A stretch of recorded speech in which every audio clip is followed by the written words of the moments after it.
Mas o mundo viu esconder o medo é guardar-se da chuva no frio. Nunca ainda cedo. Oi, gente, tudo bem? Daqui a pouquinho a gente começa a nossa live. Vou só dar um tempinho para o pessoal chegar. Olha aí, o pessoal já está entrando. Fabi, Rezec, Joana, Beto, o pessoal de Vitória, o Mendes Júnior, os amigos já estão começando a entrar.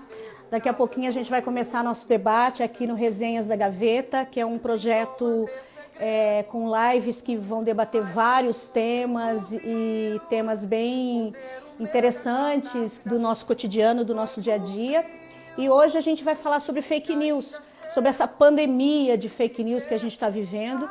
E daqui a pouquinho eu vou chamar a Gleis Nascimento, que é uma colega jornalista do Tocantins e que é uma pessoa que já estuda fake news, que pesquisa sobre o tema e que vai ser bem necessária a participação dela para a gente poder entender um pouquinho sobre esse assunto. Por enquanto a gente está aqui ouvindo uma musiquinha, não sei se alguém conhece o Almério, que é um cantor que eu gosto muito. E ele é um dos cantores contemporâneos bem bacanas, assim, e é bem interessante a música dele. Quem tiver oportunidade, quem não conhece, tiver oportunidade de assistir. Olha o Christian, oi Christian, o Júnior, Walter Júnior, Eli Moraes, a Tati, Adolfo, o pessoal de Terenos. Obrigada pela participação de vocês. Daqui a pouquinho a gente começa o nosso debate. Eu vou chamar a Gleis Nascimento, que é uma jornalista do Tocantins, que vai participar com a gente desse debate.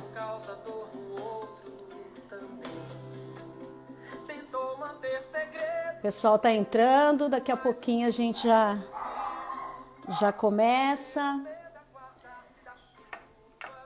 É um tema bem necessário nos dias de hoje, né? Essa questão da fake news, ela está se tornando um problema, uma ameaça real para todo mundo, né?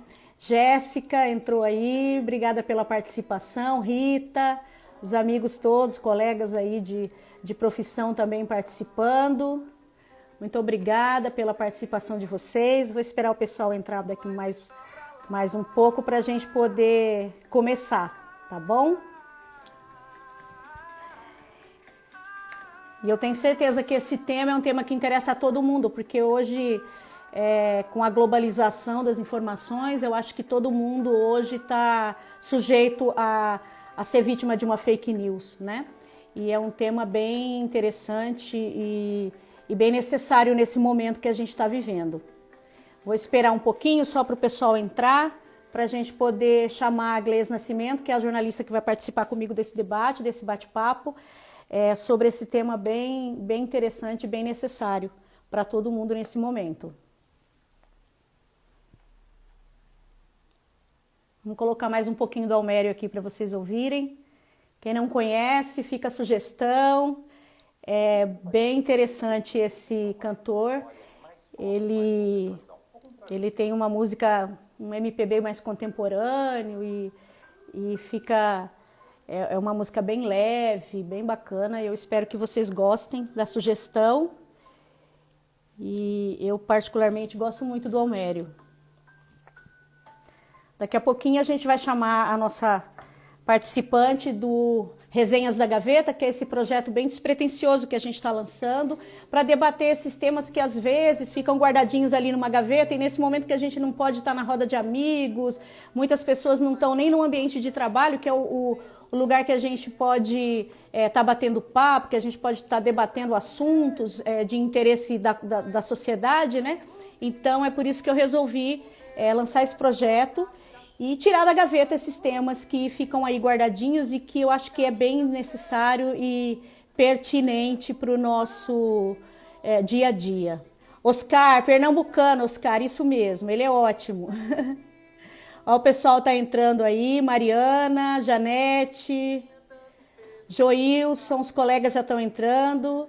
Obrigada pela participação de vocês. Daqui a pouquinho eu vou chamar a Gleis para a gente poder iniciar esse bate-papo. Vocês vão gostar. A Gleis é uma pessoa ótima, super leve, uma jornalista que pesquisa fake news. já há bastante tempo e tenho certeza, vocês vão gostar bastante da participação dela. Dá mais um pouquinho aqui para a gente poder entrar. O pessoal está entrando aí. Obrigada pela participação do pessoal que está entrando e participando aqui com a gente desse debate, desse tema muito necessário nesse momento.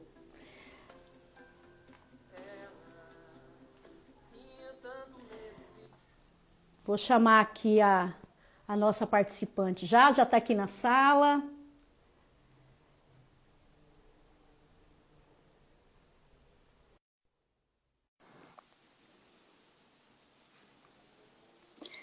Vamos aguardando a Gleisa entrar aqui para a gente poder começar a nossa live. Boa noite, gente. Tudo bem com vocês? É um prazer estar aqui, uma alegria. Muito obrigada pelo convite.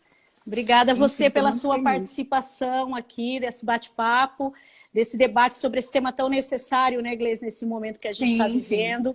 E eu queria muito agradecer a sua participação, a sua disposição de estar aqui com a gente nesse debate. Bem-vinda, viu? Eu que agradeço. Bem-vinda ao Resenhas da Gaveta. Gente, só para a gente poder contextualizar um pouquinho aqui para vocês, eu vou falar rapidinho um pouquinho sobre a Gleisa, bem rápido, só para vocês entenderem. A Gleisa, como eu disse, ela é do Tocantins, é profissional que já está há 20 anos no mercado da comunicação, atuando em TVs, rádios, jornal, assessoria de imprensa, trabalhou em campanhas políticas, em 8 campanhas eleitorais no Tocantins e no Goiás. Ela é graduada em comunicação social, pós-graduada em comunicação, educação e novas tecnologias, especialista em marketing político e mestre em comunicação e sociedade pela Universidade Federal do Tocantins, onde ela desenvolveu esse trabalho de pesquisa aí das fake news. É isso, né, Gleice? Acho que eu não deixei nada, não deixei nada de fora, né? Não, então, gente, só para a gente, imagina, é um prazer ter você aqui com a gente. Só para a gente começar aqui o nosso bate-papo, eu queria começar com alguns dados que eu acho que é interessante compartilhar com vocês para a gente entender um pouco sobre esse universo aí das mídias digitais e assim das tecnologias que hoje estão à disposição de todo mundo e de que forma que as fake news entraram na nossa vida, né? A palavra, o termo fake news, desde 2016, ele tem sido colocado como termo do ano pelos principais dicionários do mundo. E a gente cita aí o dicionário de Oxford, o Collins.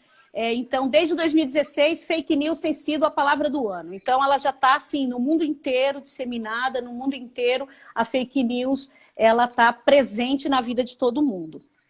E aqui no Brasil, hoje, segundo pesquisas, né, 7 em cada 10 brasileiros se informam hoje pelas redes sociais. E desses, 62% admitem que já caíram em fake news ou que compartilharam fake news. Quer dizer, mais da metade dos usuários das redes sociais ou caíram ou compartilharam alguma fake news. É um número bastante interessante, né? Porque é muita gente. E 96% das informações falsas disseminadas no Brasil são por meio do aplicativo WhatsApp. Então, é aquela piadinha que a gente fala, a tia do WhatsApp que passou. Então, o WhatsApp hoje é responsável por 96% das informações falsas disseminadas. Então, são só algumas informações que eu queria compartilhar com vocês antes da gente começar o nosso bate-papo. Gleice, vamos lá. Fake news, ela é uma pandemia hoje? Na verdade, a gente trabalha como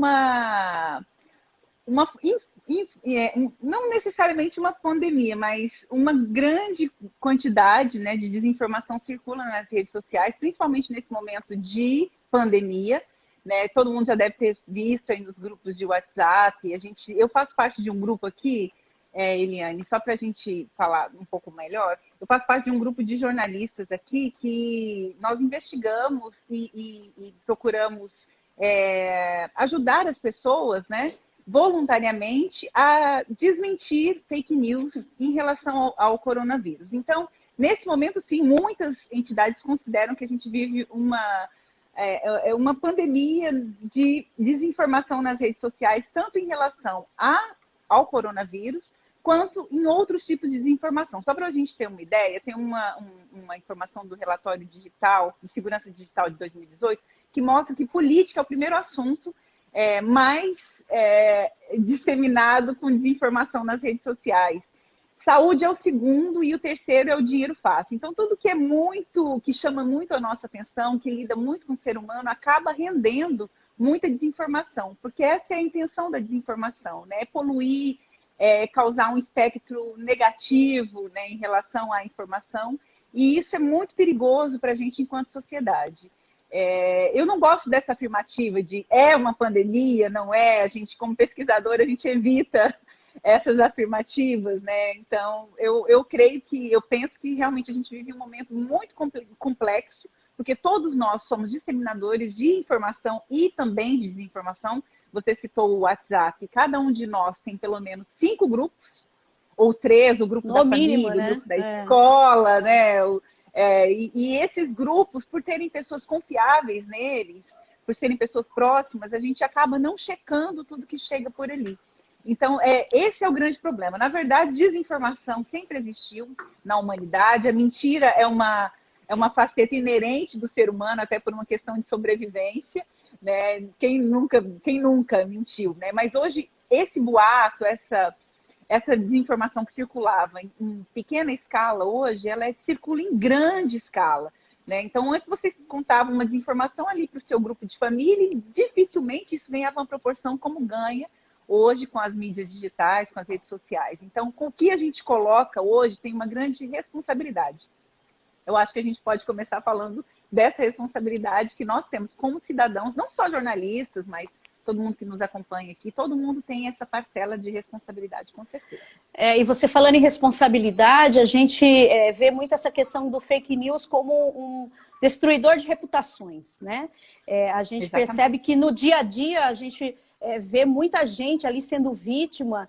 Tem até um caso que até hoje me chama muito a atenção, que foi um caso no Guarujá, acho que em 2014, que fizeram lá um fake news de uma pessoa que ela estava raptando crianças para usar em magia negra. Essa mulher foi linchada, faleceu uns dias depois no hospital. Ela foi linchada durante 2 horas para depois se descobrir que era uma notícia falsa e que ela não era a pessoa que se referia àquela notícia. Quer dizer, além de destruir reputações, existe o risco, inclusive, dessa questão da violência. Essa mulher perdeu a vida, né? Então, a questão que você disse da responsabilidade, a gente precisa ser muito responsável com aquilo que a gente está passando para frente, né? Eu preciso checar e passar para frente uma informação checada e correta, né?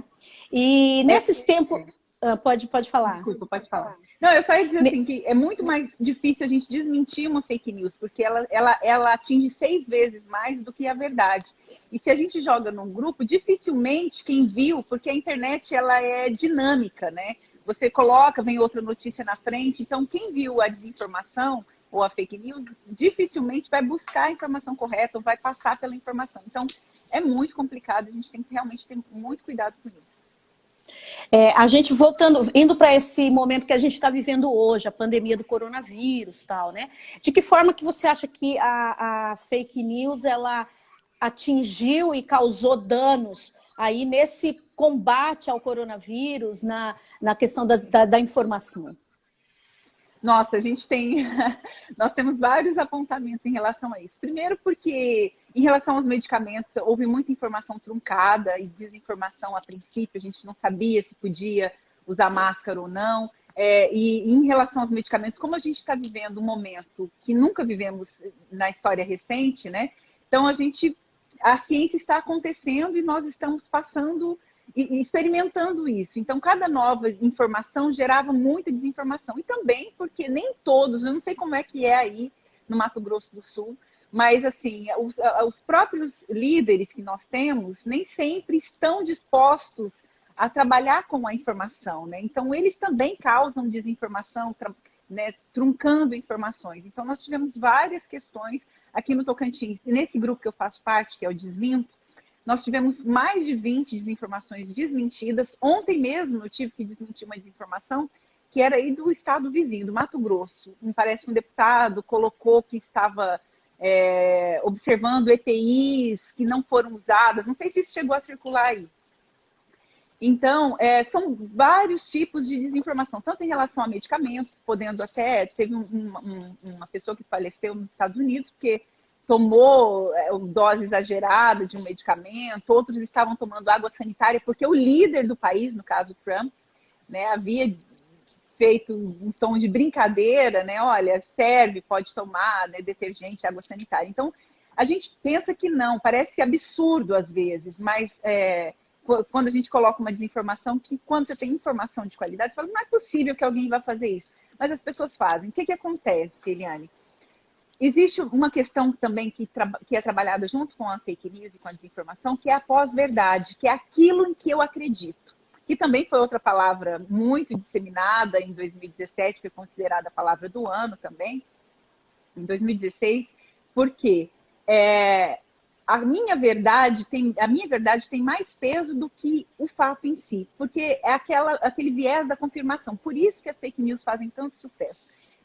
Aquilo que eu gostaria que fosse verdade, por exemplo, eu gostaria realmente que houvesse a cura do coronavírus. Eu gostaria que se eu tomasse água com limão, isso me imunizasse de alguma forma. Então, quando eu recebo algo assim, ou um depoimento, um WhatsApp, que confirme essa minha crença, a minha tendência é de já abraçar isso como verdade, passar para frente, até mesmo usar, porque eu gostaria que isso fosse verdade. Então, a gente tem que tomar muito cuidado, porque isso é mais complicado do que a desinformação em si. Porque o que parece absurdo para a gente, por exemplo, como dizer que a Terra é plana, e a gente tem brasileiros que acreditam nisso, 7% da população realmente acredita nisso, segundo pesquisa do Estadão, que a Terra é plana, porque pode parecer absurdo quando você está sozinho e diz isso, mas quando tem outras pessoas falando sobre aquilo que eu gostaria que fosse verdade, eu tomo como verdade. Nossa, tem muita gente participando aqui. Tem bastante gente participando. O pessoal está comentando então, bastante. Obrigada pela participação. Com a nossa pós-verdade, que é aquela crença que nós temos, né? Então, a gente tem que estar sempre revisitando isso para evitar que a gente também caia. Eu já caí numa fake news e olha que eu estudo o tema, então a gente não está imune de cair quando isso nos atinge pessoalmente. E nesse caso aí dessa pandemia do coronavírus, a gente vê que por conta dessas fake news, as autoridades, as instituições públicas e que estão tentando dar uma solução para isso, às vezes tem que dispor de uma energia grande para poder desmentir. O Ministério da Saúde mesmo teve que fazer uma página específica no site para poder desmentir, e isso é energia desperdiçada. Né? Você está tendo que desperdiçar energia para poder desmentir coisas que ficam aí sendo disseminadas nos grupos de WhatsApp, no Facebook, nas redes digitais. Né? Então, eu acho que é uma energia desperdiçada. E a gente tem visto isso frequentemente. O Ministério da Saúde, até laboratórios de medicamentos precisaram criar páginas para poder desmentir essas informações que chegam. Você acha que houve também uma politização dessa questão da pandemia nessa disseminação das informações, principalmente as informações falsas? Com certeza. Existem três fortes interesses para... Nunca uma informação... A gente que é da comunicação, você sabe bem, né, Eliane? A gente sabe que uma informação ela tem um interesse, seja qual for. Né? A gente tem ou um interesse social, ou um interesse político, um interesse econômico, né? Quando a gente divulga uma informação. O mesmo ocorre com a desinformação, com as fake news. Elas não estão sozinhas. Sempre há um interesse por trás. Alguém ou algum órgão, alguma instituição que pode lucrar com aquilo, seja socialmente, seja economicamente, no caso de uma pandemia como que a gente vive. Economicamente, existem brigas, né? Nós estamos aí com alguns institutos fazendo vacinas pelo mundo, existem muitos interesses também. Então, às vezes, uma desinformação em relação ao medicamento, ela abraça, ela atende a um interesse de um laboratório em detrimento do outro, para que tenha mais venda ou não. Às vezes, uma desinformação que você lê em relação a um político atende o interesse de outro. Então, A gente que é da comunicação, a gente já está mais habituado com isso, né? A gente já consegue fazer essas leituras. Mas nem sempre as pessoas conseguem. O senso comum, às vezes, não consegue ter esse entendimento, né? Isso. Então, a gente tem que sempre... Isso que nós estamos fazendo aqui, eu considero fundamental. Por quê? Sem esse trabalho de educação midiática, de educação digital, para que a gente saiba que não só usar a ferramenta, mas interpretar as ferramentas, interpretar o que se lê, é fundamental. Então, nenhuma desinformação ela vem sozinha. Às vezes, também ela é disseminada de uma maneira jocosa, né? Às vezes, por exemplo, a gente teve algumas desinformações aqui que a gente desmentiu, que era uma brincadeira, a pessoa nem tem a intenção, ela pensa que vai gravar aquele áudio e não vai dar nada, porque não é possível. Mas é possível que as pessoas acreditem sim. Então a gente realmente tem que ter essa responsabilidade. Alguém comentou alguma coisa, não sei se a gente vai ler no final. No final eu vou ler. Eu vi que o último que comentou ali foi o Joel, um amigo de Cuiabá, e ele mencionou o caso que você falou do deputado de Cuiabá, que ele disse ali que foi um comentário extremamente irresponsável do deputado, o Joel de Cuiabá. E só para você saber, a gente tem participação aqui de amigos de Niterói, Vitória, São Paulo, Cuiabá, então tem bastante gente participando aqui da live. Né? E que bacana, eu quero elogiar a sua iniciativa. Gente, para quem não sabe, eu conheci a Eliane num evento em Brasília e foi uma alegria. A gente foi fazer um curso, não foi? A gente acabou se encontrando e foi uma alegria. E eu fico muito feliz de você estar iniciando esses projetos. A gente está se reinventando na nossa carreira. É uma pessoa que eu admiro muito, já acompanho nas redes há um tempo e eu desejo muito sucesso. Muito obrigada pelo convite. Obrigada a você pela participação. Gleisa, agora a gente, assim, deixando... porque esse ano ele tá dividido em 2 temas específicos, né? A pandemia, que é uma... E a eleição, que vai acontecer agora nos próximos meses, né? Em 2018, a fake news ela foi protagonista nas eleições no Brasil, né? Como é que você vê agora, como é que 2020 está se preparando para isso? Você acha que continua a mesma coisa? Já existem outros instrumentos capazes de dar uma freada aí nessa questão? 2018 foi a eleição que eu estudei, inclusive, né? Eu estudei a desinformação nos grupos de WhatsApp, desinformações políticas nos grupos de WhatsApp. E realmente foi o ano em que a gente teve que lidar com isso. Os órgãos eleitorais, TSE, TRS, tiveram que estudar e rebolar para poder conseguir acompanhar, né? E agora nós estamos vendo isso reverberando em outras questões. Nós temos a CPMI, das fake news, que está em tramitação na Câmara. Nós tivemos uma legislação já criminalizando a desinformação em período eleitoral, que dá cadeia, viu, gente? 2 a 8 anos de reclusão mais multa. Então, já foi colocado isso no Código Eleitoral. Eu sou otimista, viu, Eliane? Eu penso que a gente está tentando combater isso, tanto com a legislação, que é isso que nós estamos vendo, e mais a lei das fake news, que foi aprovada no Senado, apesar de que é muito polêmica, né? Tem muita coisa ali que esbarra na liberdade de expressão, nas liberdades individuais, e também dá muito poder ao Estado. Vamos ver como que isso vai ser trabalhado na Câmara. Tudo que eu tenho ouvido, apesar de estudar o tema e não ser do direito, mas eu acabo lendo e ouvindo tudo a respeito, que não era bem para ser assim, né? É bom que a gente tenha alguma legislação, mas que não seja dessa forma. Também é muito complicado, dá muito poder ao Estado para poder cercear o que a gente coloca nas nossas redes sociais. Mas a gente está em busca de um caminho, né? E também é complicado votar uma lei assim a toque de caixa para uma eleição que vai acontecer agora. Eu acho muito complexo. E a gente tem o Marco Civil da Internet, que já também regulamenta isso, desde 2014, né? Já tem um tempinho ali que já é usado. E, enfim, eu penso que a gente vai ter um momento mais tranquilo, até porque está todo mundo de olho nisso, está todo mundo falando sobre. Então, eu considero que vai ser um pouco mais difícil que as campanhas tragam isso. Eu tenho feito lives também no meu Instagram, até fiz uma com o Paulo de Tarso, que é estrategista, ele também pensa da mesma maneira, e há um tempo atrás eu fiz com um advogado, antes de ser votada a lei das fake news no Senado. E ele colocou que uma coisa que a gente pode fazer, que faz parte dessa educação digital, foi o Dr. Melilo Diniz até que colocou isso, eu achei muito interessante. Tanto que eu também estou adotando isso como regra. Quando a gente for votar em alguém, além daqueles requisitos básicos que a gente exige, olha, que o cara seja honesto, né?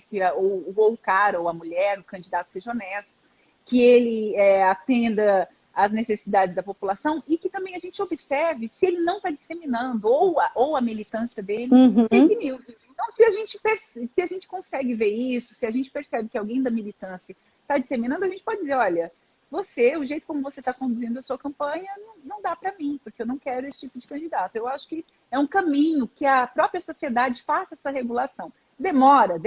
É mais difícil? É. Mas a gente sabe que nem sempre a lei funciona. Então, a gente tem muitas leis no Brasil que não dão certo. Então, talvez essa autorregulação seja melhor.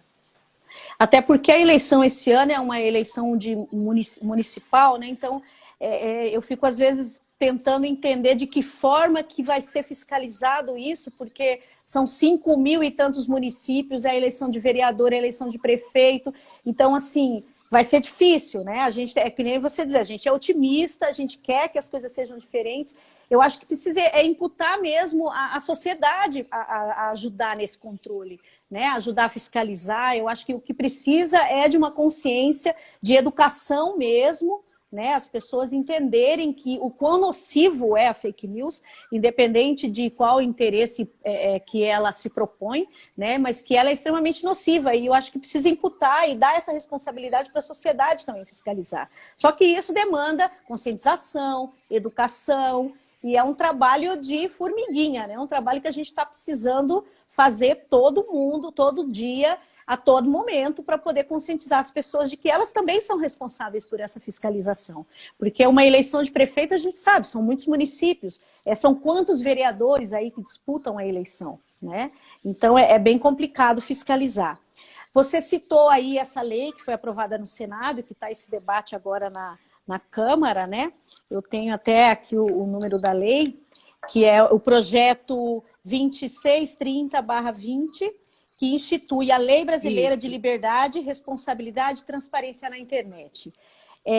Essa lei, ela está tendo um debate muito intenso hoje sobre a linha tênue entre o que é censura e o que é liberdade de expressão.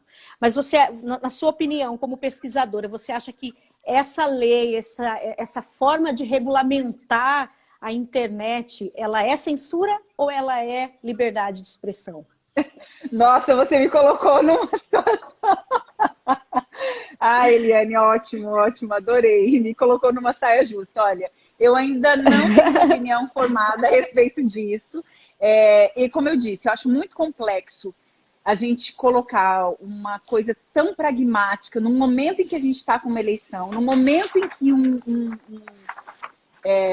um presidente eleito está passando por uma devassa nas suas contas digitais, né, dos seus apoiadores, até porque há indícios de que houve realmente o uso indevido de robôs e, né, de um gabinete específico para elaboração de desinformação. Na pesquisa que eu fiz, eu detectei, porque eu estudei exatamente o segundo turno das eleições, onde houve maior polarização entre os dois candidatos, né, tanto do Haddad quanto do Bolsonaro, e ambos os lados tiveram produção de desinformação durante as eleições. Mas, obviamente, que a campanha do Bolsonaro, segundo a pesquisa que eu realizei, teve muito mais desinformação. Só que não só a desinformação no sentido de dissuadir o voto no outro, porque isso é o comum na desinformação eleitoral, que é você dissuadir de votar no outro.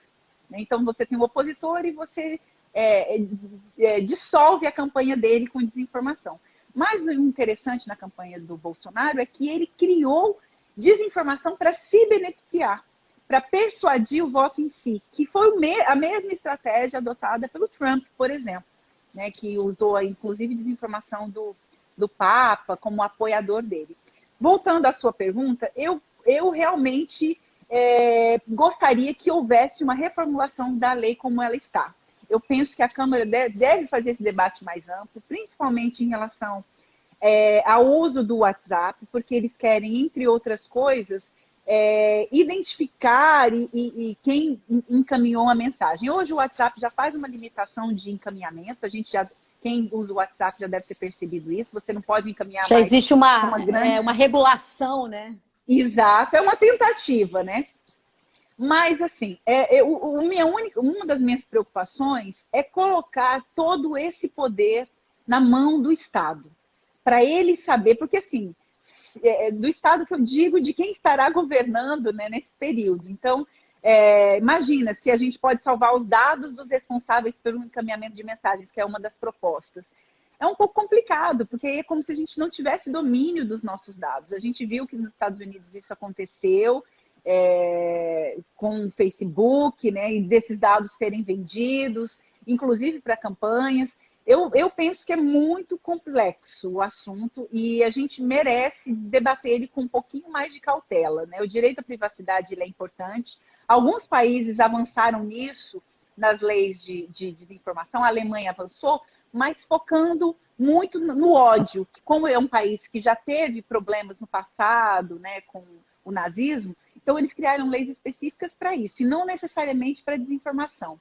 A China é um país que limita muito, mas limita tudo. Então, assim, geralmente os países que fazem limitação demais, eles são países ditatoriais, são países que não respeitam as liberdades. E eu penso que é um pouco complicado, apesar de eu entender que a legislação é importante, como eu defendo essa inserção do 326 no Código Eleitoral, eu acho que realmente é importante criminalizar quem dissemina, mas eu vejo com cautela essa questão dessa legislação como está posta hoje. E existem várias discussões dentro desse projeto que estão tomando corpo na Câmara. Uma dessas discussões é com relação à punição, né?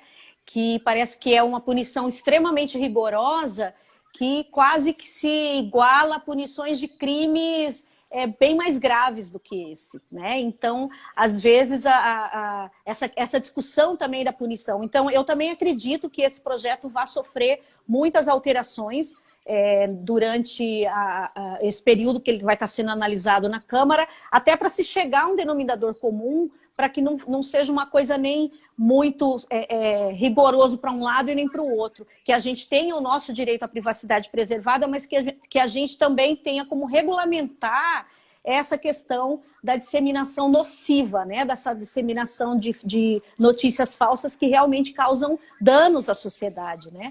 Que são danos extremamente...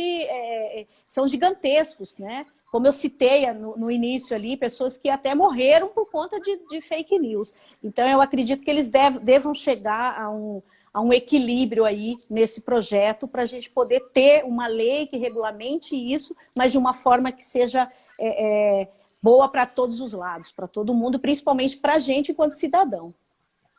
Eu acho também, Eliane, que o nosso papel como jornalistas e os meios de comunicação também tem um papel fundamental. E eu acho também complicado a gente cercear essa liberdade, porque no começo da disseminação de fake news, até mesmo nos Estados Unidos aconteceu muito isso, o Trump, por exemplo, toda a informação que não agradava a ele taxava como fake news. Então ele começou a taxar jornalistas como fake news, veículos como fake news, a confrontar, né, informações que eram reais só porque não o agradavam. Então, a gente vive um momento complexo também nesse sentido de imprensa, a gente sabe disso, nós temos acompanhado.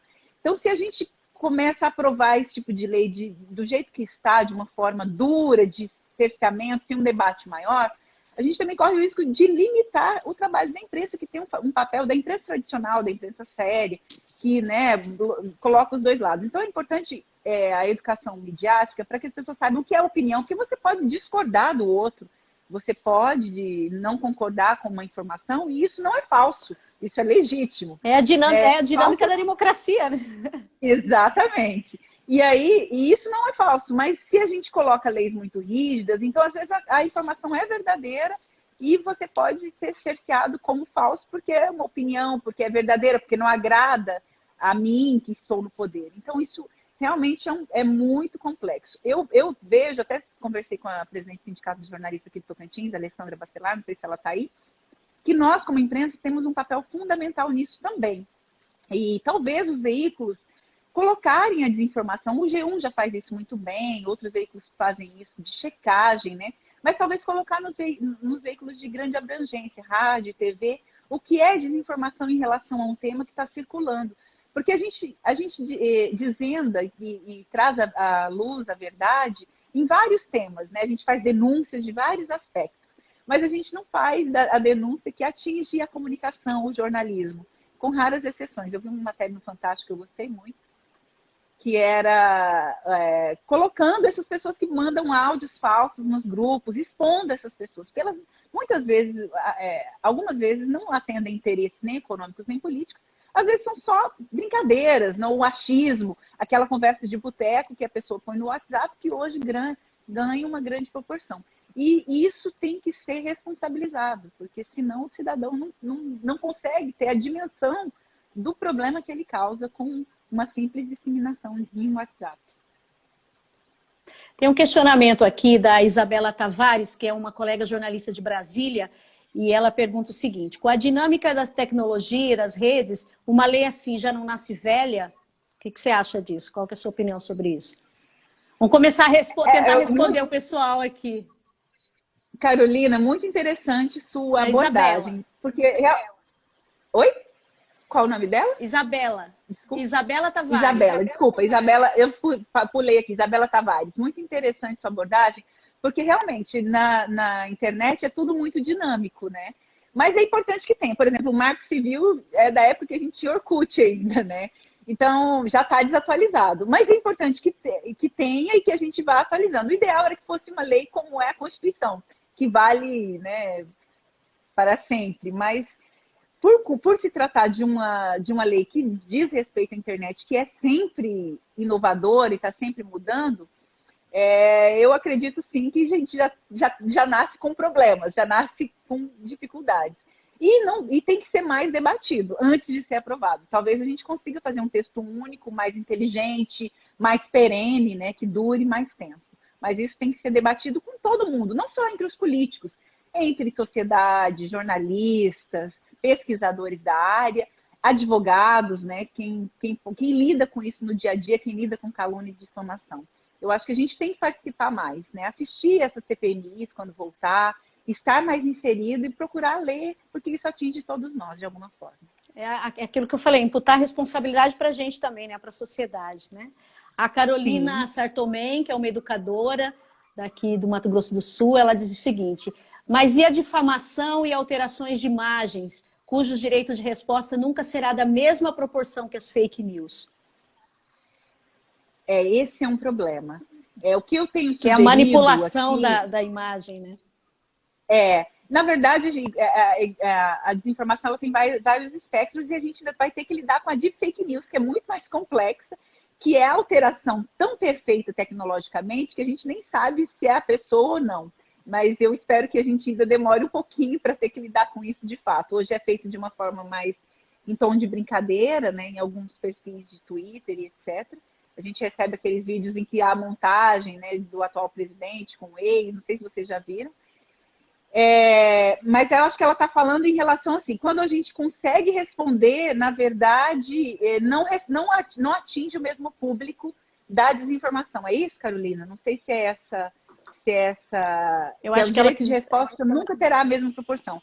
Infelizmente, nunca terá. Então, por isso que, além de você fazer essa resposta nas redes, é importante buscar um auxílio jurídico. Né, cabe um processo, eu não sei como é aí no Mato Grosso, mas aqui nós temos a delegacia contra crimes virtuais.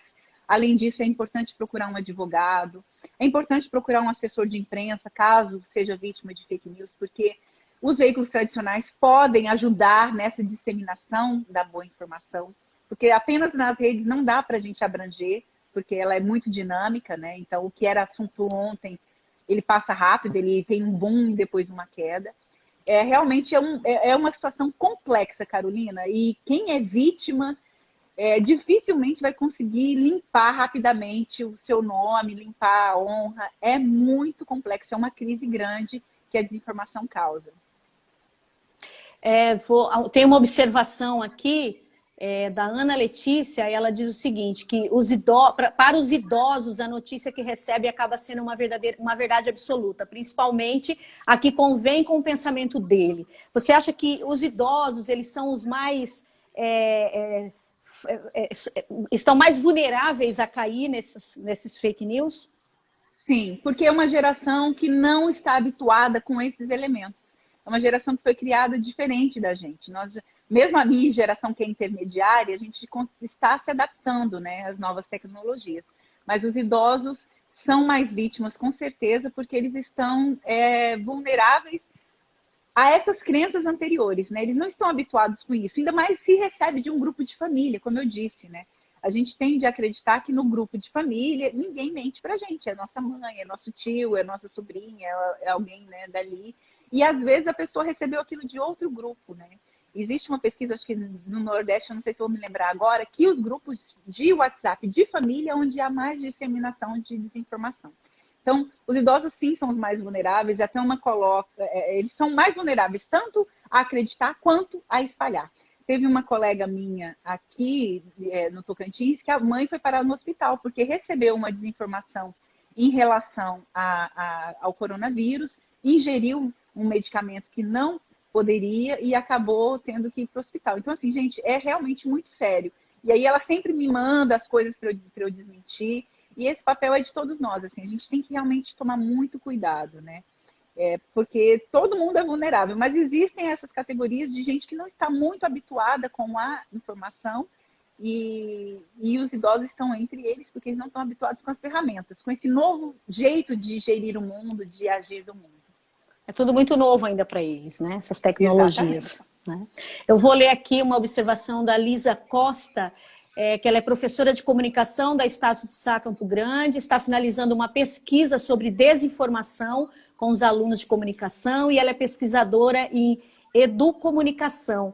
Eu só queria agradecer aí a participação dela e eu espero que a gente esteja colaborando aí com esse trabalho dela também, junto à Estácio de Sá, dessa questão de desinformação. Tem um comentário aqui bem engraçado da Tatiane, que ela diz que em Terenos, que é uma cidadezinha aqui próxima de Campo Grande, o fake news ainda é através de bilhetinhos jogados na rua durante a madrugada.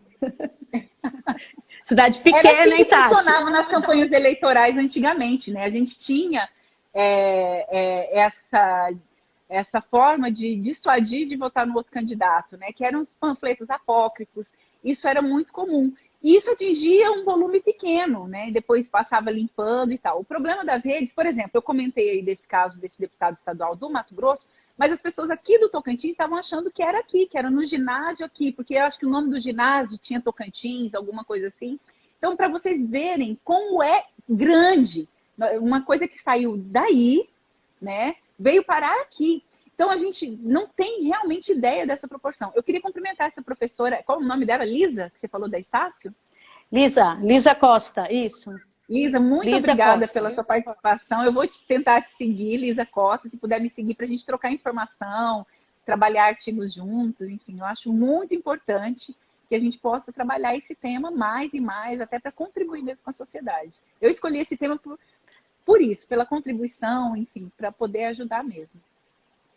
O Everson Tavares, ele está abordando aqui um tema que a gente, às vezes, passa batido e que hoje está tão em uso, que é os deepfake, né? Sobre deepfake, você acha que já está em uso, especialmente em grupos segmentados de WhatsApp? E explica para o pessoal um pouco também o que é o deepfake, né? A deepfake news é aquela fake news mais elaborada, né? Ela é feita com alta tecnologia, ela envolve alta tecnologia. Por exemplo, vou usar um exemplo. Já existem vídeos do Obama dizendo outras coisas. É o rosto do Obama, é a voz do Obama, mas falando coisas que ele jamais disse. Então é como se alguém... É uma manipulação, uma alta manipulação da imagem. Tem um cachorro latindo aqui, não sei se vocês estão ouvindo o cachorro do vizinho. É uma alta manipulação da imagem, de áudio, de imagem. Tem alguns... o Bruno Sartori, não sei se vocês seguem ele. Isso que eu ia citar, o Bruno Sartori. Ele faz muito isso. Ele faz isso com uma brincadeira, né? Ele usa deepfake, ele é considerado um mago aqui no Brasil da deepfake news, como se fosse uma forma jocosa. Mas, na verdade, ele está testando ferramentas, que é isso que se faz. Então, com certeza, o nome do rapaz que perguntou é o Elton? Eu estou me perdendo Everson aqui nas Tavares. perguntas. Oi, Everson Everson Tavares. Com certeza já existe, igual o Bruno Sartori faz testes e publica, a gente ri, acha engraçado, mas na verdade ele está testando ferramentas, está testando a nossa aceitação em relação a isso ou aquilo, a um tema. Com certeza isso já existe em grupos fechados, sim. E, claro, isso é proibido, né? O uso pela legislação. Mas se você usa de uma forma jocosa, a sátira não é proibida na eleição. A paródia não é proibida. Então, fica parecendo brincadeira. E existem 7 tipos de desinformação que a gente estuda na comunicação. Que é um modelo estabelecido por Harvard. E a paródia está entre elas. Apesar de ela não ter essa intenção de enganar, ela pode acabar enganando, porque nem todo mundo tem essa leitura que a gente tem muito analfabetismo funcional, a pessoa lê, mas não entende. Nem todo mundo no país tem essa visão de saber que aquilo é uma brincadeira, que aquilo não é real. Então, a de fake news ela é muito mais complexa, porque nem a gente mesmo, que digamos, se eu for vítima de uma deepfake, eu não vou acreditar que não sou eu, porque é a minha voz alterada, é o meu rosto, minha boca se movimentando, dizendo coisas que eu nunca falei. Então é bem complexo isso, e se a gente entrar nesse meio, a gente vai ter muitos problemas, com certeza. A gente já está tendo nas fakes normais, né? Verdade, alta tecnologia, né? Sendo usada. Gleice, agora vamos falar sobre os canais de checagem, né? De que forma a sociedade, o cidadão pode checar se uma informação que ele recebeu no WhatsApp ela é verdadeira ou ela é falsa? Hoje existem vários canais de checagem, existem inclusive ONGs que fazem esse serviço para a sociedade, né? Que é esse canal de checagem. Então, de que forma que as pessoas podem ter acesso a isso? E de que forma elas têm que fazer isso para poder confirmar se aquela informação que ela recebeu no WhatsApp, ou no e-mail, ou no Facebook é verdadeira ou não? Bom, eu sempre, se recebeu no grupo de WhatsApp, uma coisa muito simples, é perguntar para quem mandou. De onde você tirou essa informação? Quem te mandou isso? É uma pergunta simples. Se a pessoa não consegue lembrar, provavelmente isso já foi encaminhado, olha, centenas de vezes, né? E sempre desconfiar, assim, quando a esmola é grande, geralmente as fake news, elas trabalham com a pós-verdade, com o nosso emocional. Então, quando aquela coisa assim, compartilhe urgente, compartilhe agora, não deixe de compartilhar, estão mentindo para você, já desconfie. E você falou bem das agências de checagem, nós temos excelentes agências de checagem, tem os Fatos, tem o próprio G1, tem uma agência muito interessante, o Comprova, e isso, a agência Lupa, que já está aí há muitos anos também. Então é muito simples, né? Você pode pôr num buscador aquela manchete. Eu sei que a gente acaba tendo um ímpeto, né? Isso é psicológico, inclusive, a gente tem um ímpeto de passar para frente, não necessariamente de checar, mas a gente tem que controlar, porque é nossa responsabilidade também cuidar do que a gente passa para frente. Tanto quando receber, fazer esse trabalho rápido de olhar se tem a data certa, se tem a manchete, não ler só o título, porque a gente também faz isso. Nós temos preguiça Muita gente de ler tudo, né? E verificar a data, porque às vezes a informação é correta, mas está descontextualizada, né? Ela é uma informação de 2012, 2013, ou de um outro país, e está descontextualizada ali. Mas hoje em dia, com a internet também, uma rápida busca pelo título, se não saiu em nenhum veículo tradicional, se você não viu em nenhum lugar, e quando é falso, geralmente já está checado nas agências de checagem. Então, quando a gente coloca lá no Google, no Yahoo, em qualquer outro buscador, quando é falso, já aparece como fake. Então, fica muito fácil. O mais complexo, Eliane, é mesmo o áudio. O áudio de WhatsApp, ele é um pouco mais complexo de checar, né? Então, quando não coloca... as dicas que a gente dá aqui recebeu um áudio, não tem o nome completo, não tem o que a pessoa faz. Agora a gente recebeu um áudio aqui muito incrível, inclusive. O cara, eu sou fulano de tal, médico no Hospital Geral de Palmas, aqui tá assim, tá assado. Aí veio pra gente, para o nosso grupo, o Desminto, e a gente foi atrás de saber se ele tinha registro no CRM. E aí eu não sei, o ideal era que outros veículos também pudessem fazer isso. Como as agências são nacionais, o ideal era que grupos de jornalistas se organizassem localmente para situações assim. Aqui nós nos organizamos para a pandemia, mas é possível fazer isso para as eleições. Pode ser, inclusive, um nicho de mercado. Vou dar uma dica aí, olha, para os colegas. Você monta uma agência de checagem para a campanha. A campanha vai precisar disso. Os políticos vão precisar disso, de uma agência rápida, que desminta rapidamente. Quem sabe não seja uma oportunidade para os colegas que estão perdendo espaço nos veículos. Eu acho que a gente tem que se reinventar e observar o cenário. E as desinformações, mesmo que este ano eu seja otimista, acredito que vai ser um pouco mais difícil, eu não acho que vai ser impossível, porque ainda o WhatsApp ainda não criou mecanismos seguros, né, de brecar isso.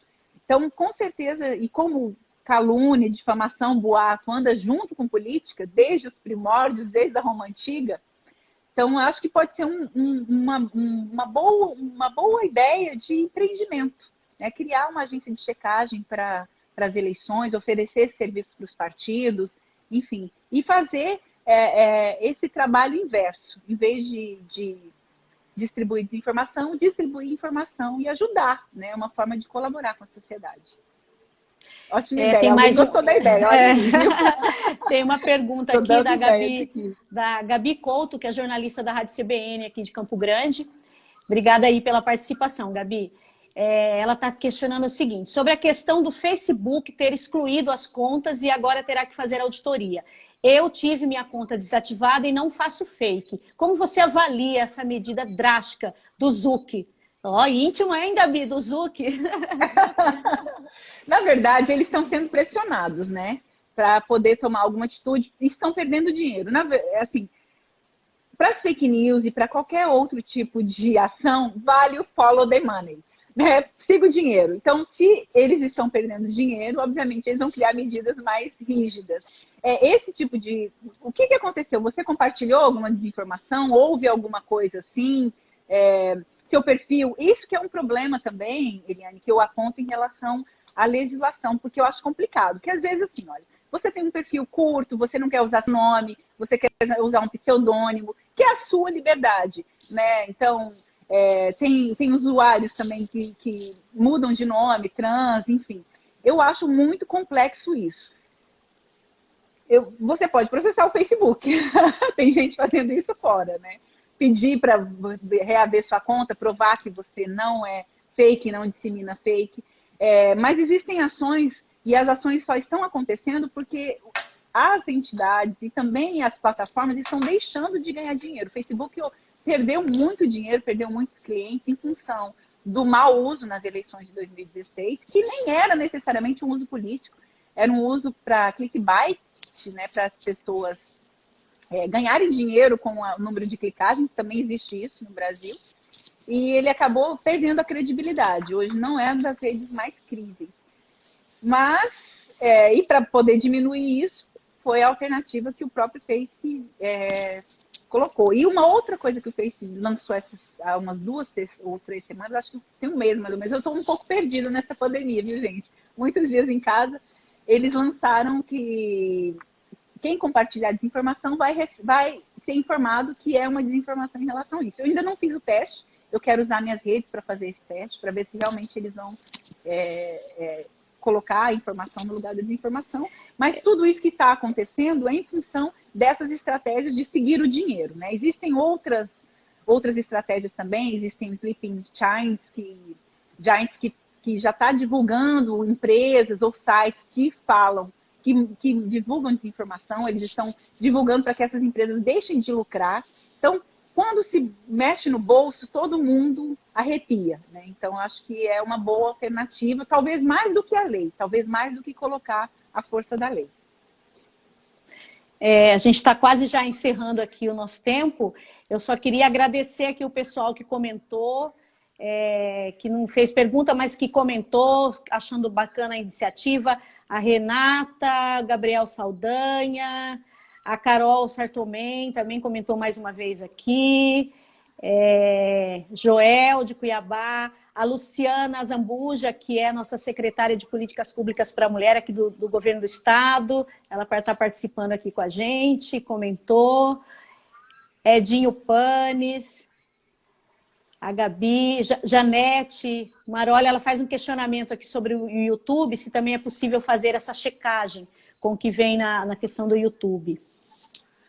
Eu ainda não pesquisei a respeito do YouTube, mas você pode me passar seu e-mail no inbox, eu vou te seguir para te mandar essa resposta. Eu não tenho assim, Janete, mas eu pesquiso e te mando.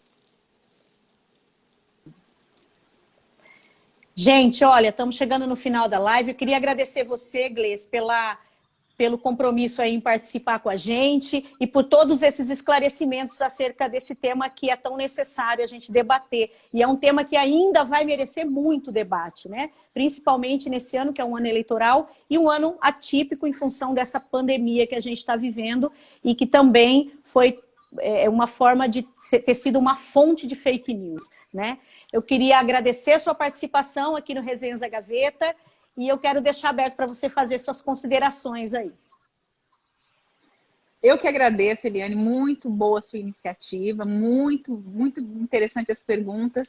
Pena que eu não vou conseguir responder todas. Alguém falou aí também da Manuela Dávila. Realmente as mulheres são muito vítimas de fake news em campanha eleitoral. Ela foi uma das principais, tanto reconhecidamente pelo TSE, que deu ganho de causa em vários processos dela. Esse assunto é um assunto que envolve toda a sociedade, não só quem trabalha com comunicação. Como eu disse no começo, todos nós somos responsáveis pelo que disseminamos, porque hoje todos nós produzimos conteúdos. Todos nós temos redes sociais, todos nós temos mais de um grupo de WhatsApp. Então, essa responsabilidade é de todos.